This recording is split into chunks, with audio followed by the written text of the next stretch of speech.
DEd, B Ed పూర్తి చేసి DSC కోసం ఎదురుచూస్తున్నటువంటి నిరుద్యోగ అభ్యర్థులందరికీ ఏపీ ప్రభుత్వం గుడ్ న్యూస్ చెప్పబోతోంది. జనవరిలో డీఎస్సీ నోటిఫికేషన్, మార్చిలో సాధారణ డీఎస్సీతో పాటు 2260 పోస్టులతో స్పెషల్ డీఎస్సీ, ఈ నవంబర్ చివరి వారంలో టెట్ నిర్వహిస్తాం.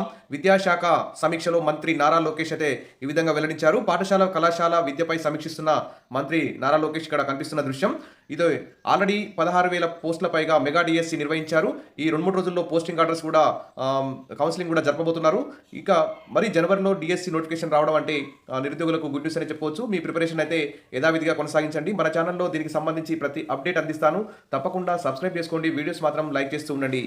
ఈ ఏడాది నవంబర్ చివరి వారంలో టెట్ నిర్వహిస్తాం. 2026 జనవరిలో డిఎస్సి నోటిఫికేషన్ విడుదల చేయనున్నట్లు విద్యా ఐటీ శాఖల మంత్రి నారా లోకేష్ విద్యాశాఖ సమీక్షలో ప్రకటించారు. ఇక మార్చిలో డిఎస్సి, స్పెషల్ డిఎస్సి పరీక్షలు నిర్వహించనున్నట్టు వెల్లడించారు. ఆల్రెడీ ఇప్పటికే ఏపీలో దాదాపు 80,000కు పైగా విద్యార్థులు స్పెషల్ నీడు ఉన్నటువంటి విద్యార్థులు అయితే ఉన్నారు. వారి కోసం స్పెషల్ డిఎస్సి వేయాలని విద్యార్థి సంఘాలు, నిరుద్యోగ సంఘాలందరూ కూడా ప్రభుత్వం మీద ఒత్తిడి తీసుకొస్తున్నారు. దీనికి సంబంధించి స్పెషల్ డిఎస్సిలో 2260 పోస్టులకు ఇప్పటికే ఆర్థిక శాఖ అనుమతి కూడా లభించింది.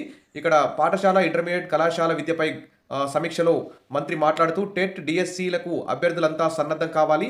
వచ్చే విద్యా సంవత్సరం ప్రారంభం నాటికి కొత్త టీచర్లు విధుల్లో చేరేలా అధికారులు ప్రణాళికలు అమలు చేయాలి.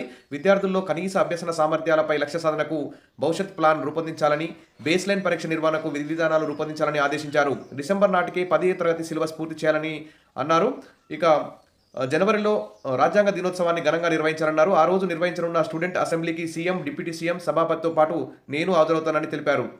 తర్వాత రాష్ట్ర వ్యాప్తంగా ఉన్న 78 మంది ఉత్తమ ఉపాధ్యాయ అవార్డు గ్రహీతలను మెరుగైన విద్యా ప్రమాణాలపై అధ్యయనానికి సింగపూర్ పర్యటన కూడా పంపించాలని, తర్వాత మధ్యాహ్న భోజన పథకానికి కడప స్మార్ట్ కిచెన్ మోడల్ను రాష్ట్ర వ్యాప్తంగా అమలు చేసేందుకు చర్యలు తీసుకోవాలని, తర్వాత అమరావతిలో 100 కోట్లతో ఏర్పాటు చేయనున్న కేంద్రీయ గ్రంథాలయ నిర్మాణానికి డిజైన్ కోసం హ్యాకథాన్ నిర్వహించాలని, ఈ విధంగా రాష్ట్ర వ్యాప్తంగా స్థానిక సంస్థల నుంచి రావాల్సిన గ్రంథాలయ పన్ను రాబట్టేందుకు చర్యలు తీసుకోవాలన్నారు. ఇంటర్మీడియట్లో మెరుగైన ఫలితాలకు 100 రోజుల ప్రణాళిక అమలు చేయాలని ఆదేశించారు.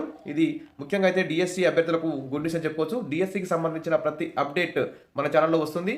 మీరు డిఎస్సిలో జాబ్ సాధించే వరకు కూడా మన ఛానల్లో సూచనలు, సలహాలు ఉంటాయి. తప్పకుండా సబ్స్క్రైబ్ చేసుకోండి. వీడియోస్ లైక్ చేస్తూ ఉండండి. Thank you.